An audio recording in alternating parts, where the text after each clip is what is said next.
Yo, how's it going guys?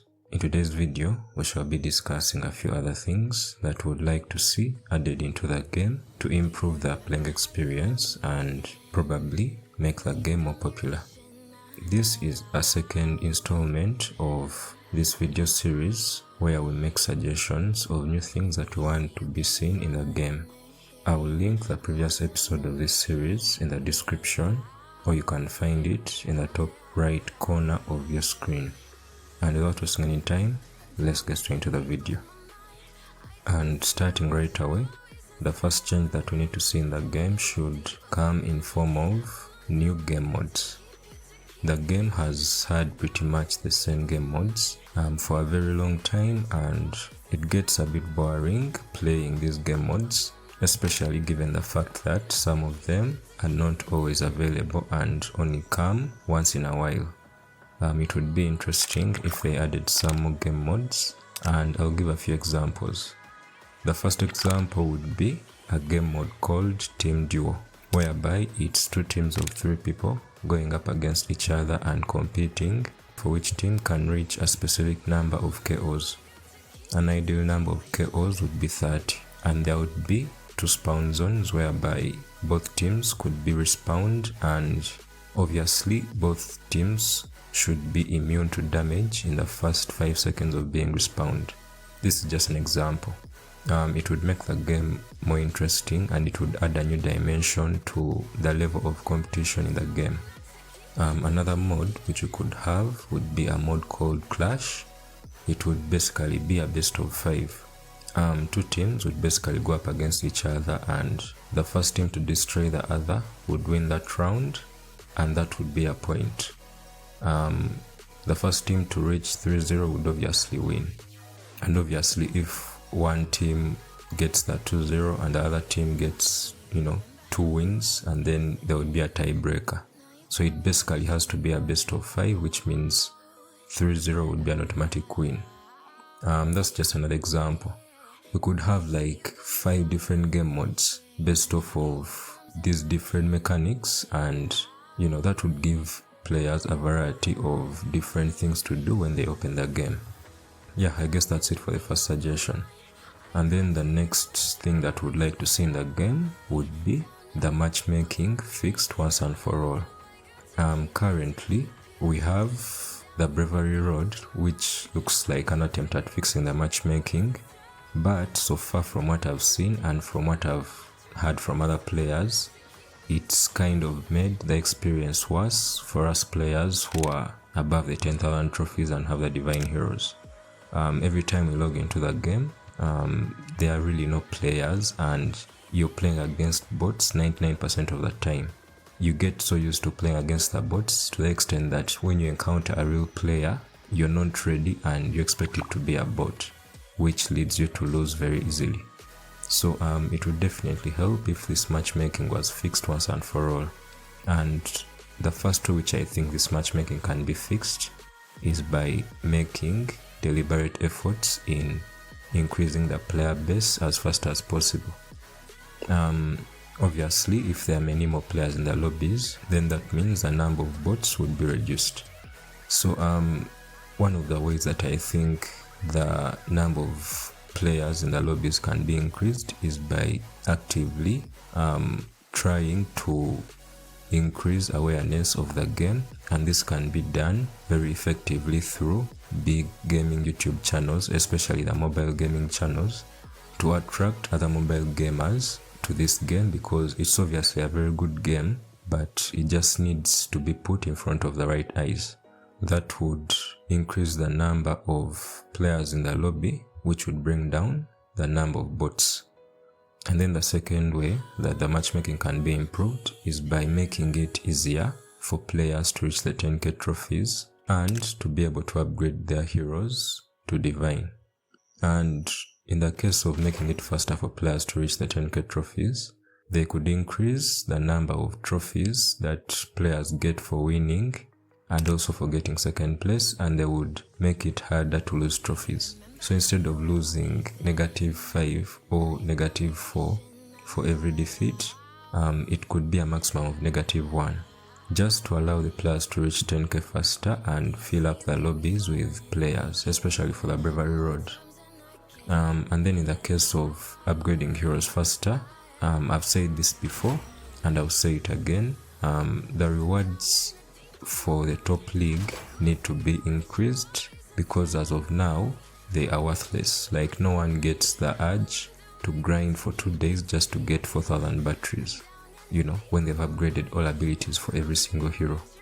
So it would be nice if the rewards were increased, you know, to something more significant in terms of joker cards or hero cards, or they could also add more leagues and, you know, new rewards for those leagues, just to make it worth it to grind those 2-day leagues. Because as of now, I personally have spent like 9 months without even trying to finish in the top 3 of those leagues, because I know there's nothing to gain.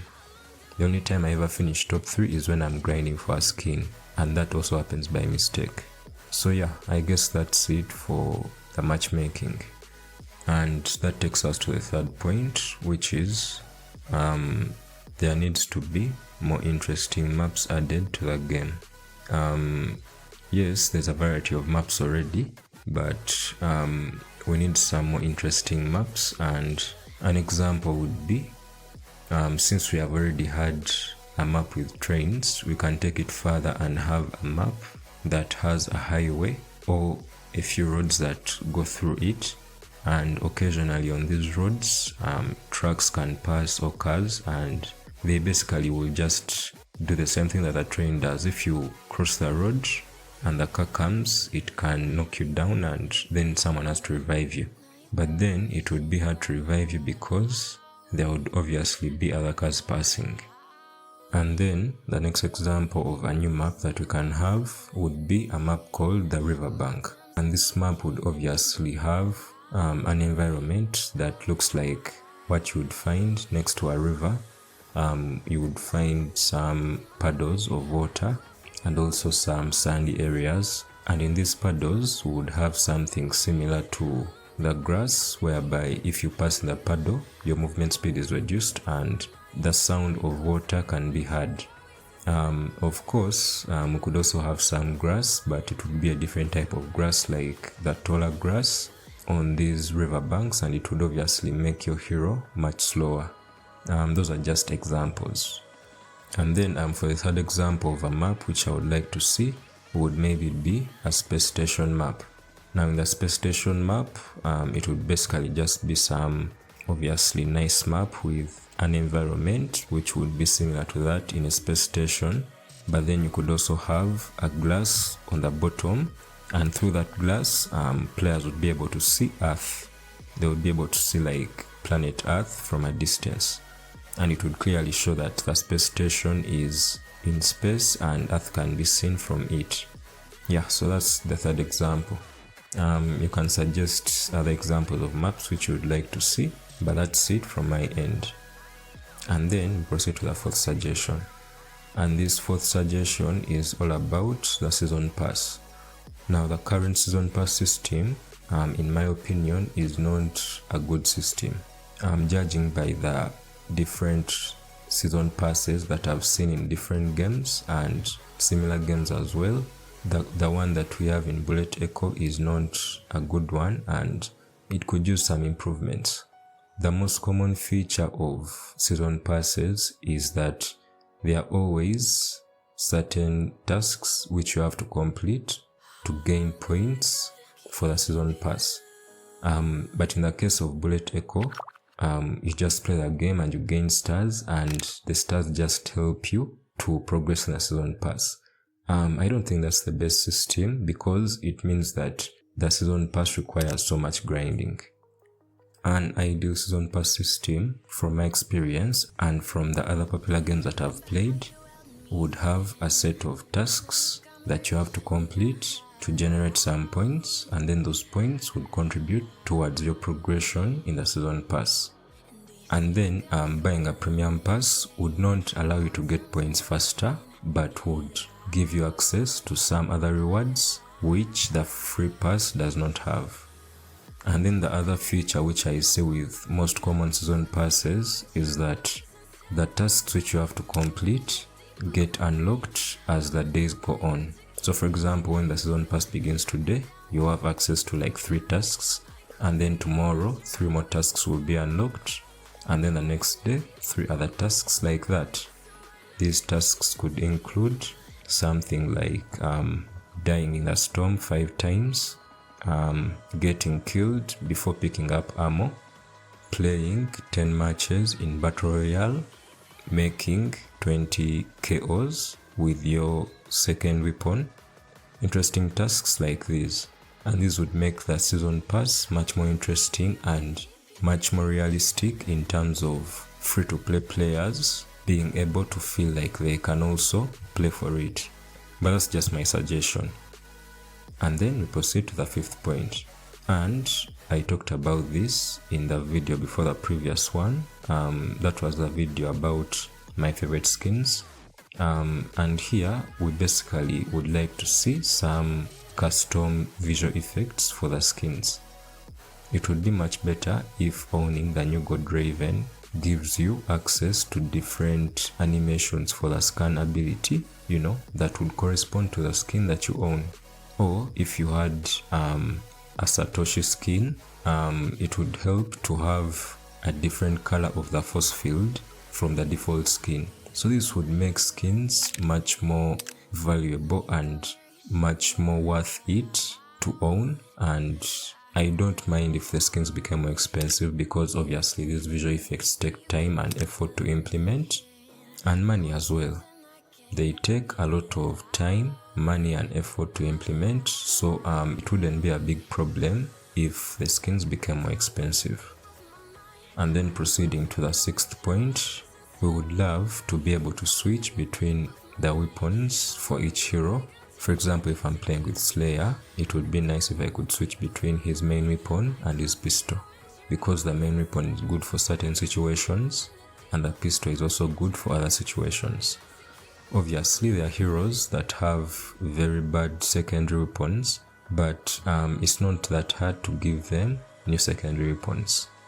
And then moving on to our final suggestion in this video, we would like to see that small avatar also indicates which skin I've equipped on that hero. For example, if I'm using a hero like Leviathan and I've chosen the trendy Leviathan skin, there should be a small avatar that corresponds to the trendy Leviathan skin, and this would allow us to show which skins we have equipped, and it would add significance to the skins and owning them. And it's just one of those things which go a long way in improving the experience. I guess that's it for my suggestions today. If you have any other suggestions, feel free to leave them below in the comments, and you never know, one of your suggestions might be implemented into the game. Thanks for watching, stay safe, and I'll see you in the next one. Peace.